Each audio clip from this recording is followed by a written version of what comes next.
Praise the Lord, dear members of Christ. I'm Ipshita Behra, and in my today's video, I'll be speaking about Sadducees and Farsi, and it's kind of a mixed kind of judgment and sorrow because how God feels about them, how Jesus spoke about them. Yeah, the topic is seven vows. Has the days of Sadducees and Pharisees returned? So to answer this, we know that yes, the days of Sadducees and Pharisees has returned, and also I can say that it never left. Only the name Sadducees and Pharisees are not being used these days. Let rather we call them religious leaders. These are like high status quo. We call them religious leaders. So yeah, Jesus mentions them, Jesus accuses them in Matthew 23, and Jesus calls Jesus calls them ye hypocrites, ye blind guides, and hypocrites, blind guides, and ye serpents of vipers. And yeah, all these accusations Jesus did them. And Jesus actually knew their heart. The other people couldn't realize it, but Jesus knew from the start who they were. They were the one who wanted money, power, and position, and seat on the temple, and they were fighting, and they were kind of so acting spiritual, but they were not. So seven vows which I can say in quick references is Matthew. We can find it in Matthew 23. The first one will be 13. Not letting others into the kingdom of heaven, nor entering yourself. Yeah, it is true. Since they were disobedient to perfectly obey the God's law, they were not obeying it, and rather not also allowing others to. If someone would come and say about the law, then they would just say that do you know better than me, or like their power would withhold them the other person to because they were of higher status quo, no one would go to argue with them. And yeah, the second would be converting people away from God to be like yourself. So if you are a religious leader, if you are in a high position, if you are like Sadducees and Farsi, so they will turn you to become like yourself. And yeah, so not allowing the actual scripture to be inherited by you, not actual scripture to be followed by you, rather what they say. So many traditions, many sayings were made those times, and not actually what biblical references would go by that. But yeah, and like I said, they were hypocrites, so they were turning them away from God, being also turned away from God. So third would be blindly leading God's people to follow man-made tradition. Man-made traditions they made, like not like offering gold and giving gifts more. They were of they were less concerned about the temple and the altar, and gave more preferences to gold and gifts, and whoever would give them to forgive their sins, and they would ask for more. And yeah, that kind of how they were money exchanging in the temple, like how Jesus came into the temple and just threw the tables and said, you are the den of thieves, like you are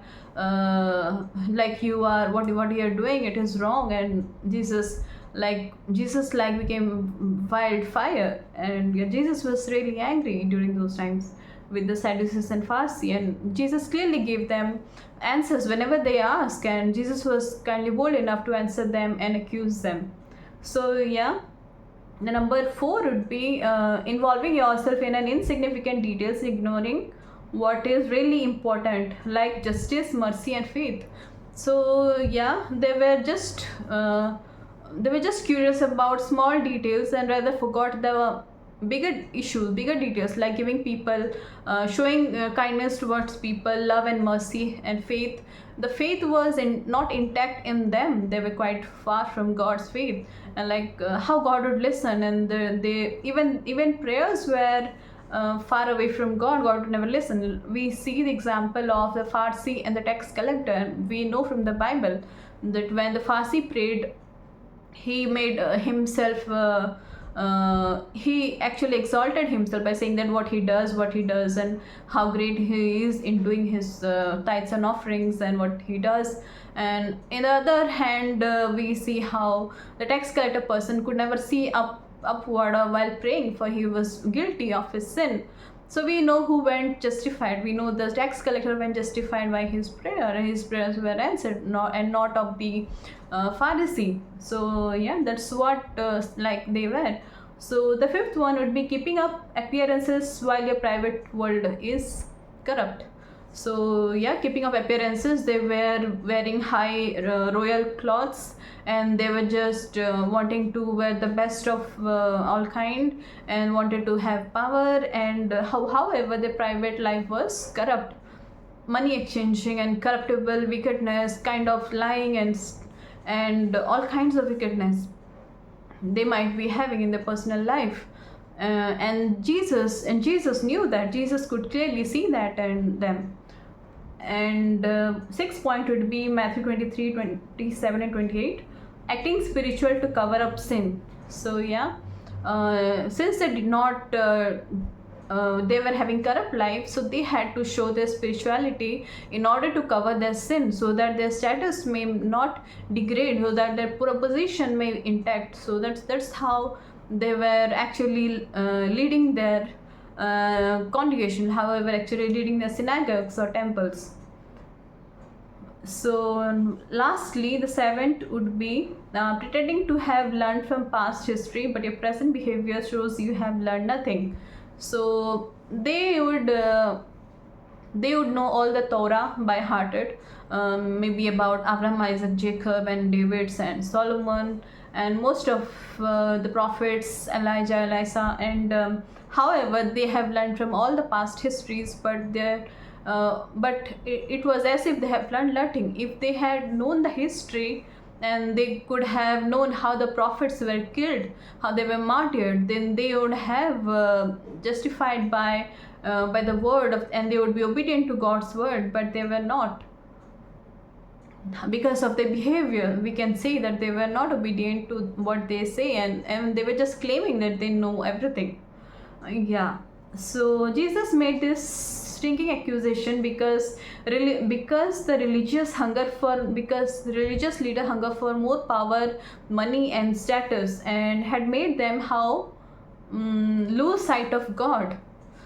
So when we sin like Sadducees, Pharisee, these vows, 7 vows is a very dangerous. Because they are kind of direct accusation. These are powerful judgment. So we should know, if we are been going in an ordination of a pastor, bishop, we should know about all these vows, so that we may not fall into this kind of false situation where we become like them, or we fall into a situation where we lose the sight of God. So let's pray, let's cling to God, let's not disrupt our life, or even the church life. If you hold a position, the higher position in a church, do not make sure that not because of you anyone would lose the salvation, or lose sight. So if your church is kind of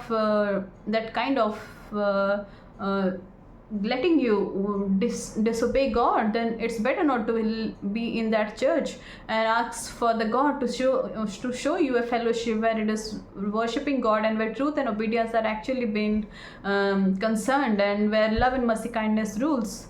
So yeah, this was it, and hope you have found few highlights which I had covered. And in the days to come, let God's word be your priority, and the 7 vows, be away from them, and let you know and be away from them.